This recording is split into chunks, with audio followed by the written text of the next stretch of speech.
Every Halloween, over 600 million pounds of candy make their way into trick-or-treat bags across the US.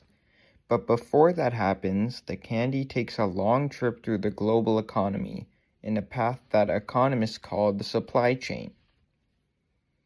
Take a basic chocolate bar. The cocoa in it likely comes from Ghana or the Ivory Coast.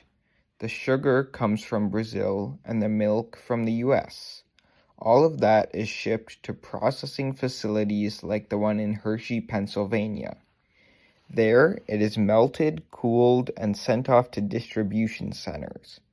Finally, the candy is delivered to retailers for sale. This, however, assumes a seamless supply chain. Delays at any stage in this process can cause huge disruptions for customers. There's a tight deadline for Halloween candy.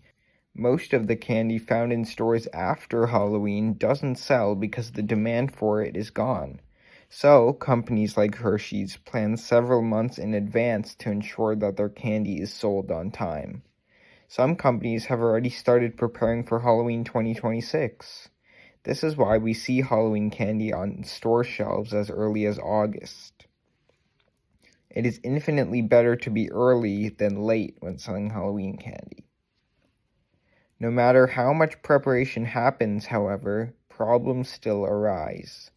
For example, a disputed election in the Ivory Coast in 2010 blocked the export of huge amounts of cocoa beans. This led to a sharp decrease in the supply of cocoa while demand remained the same. When demand is greater than supply, a shortage ensues. A shortage in the chocolate market drove up prices and meant that fewer chocolate bars were made in time for Halloween. Western Africa accounts for nearly 70% of all cocoa production. This extreme concentration makes the chocolate industry especially susceptible to disruption. Furthermore, much-needed campaigns to end the startling frequency of child labor and human trafficking on cocoa farms could lead to a decrease in cocoa production with a smaller workforce. There have also been noteworthy environmental and biological barriers to cocoa production. Climate change in Western Africa has led to unpredictable rainfall patterns, including long droughts. These events led to a 14% decline in global cocoa production in 2024. Plant diseases like the cocoa swollen shoot virus disease have impacted upwards of 80% of cocoa yields in northern Ghana in recent years.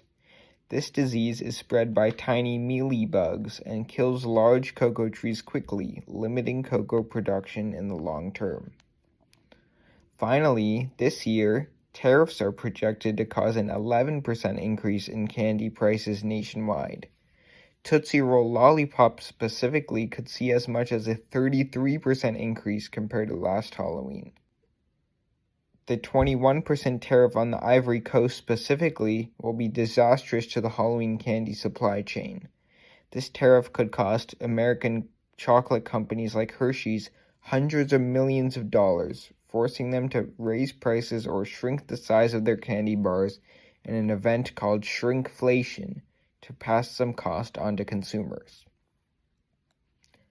I hope you learned something. Please subscribe to my channel if you did so that my content reaches more people, and comment below with any feedback or anything you want me to cover in the future. I'll see you in the next video for some more economics mapped. Happy Halloween!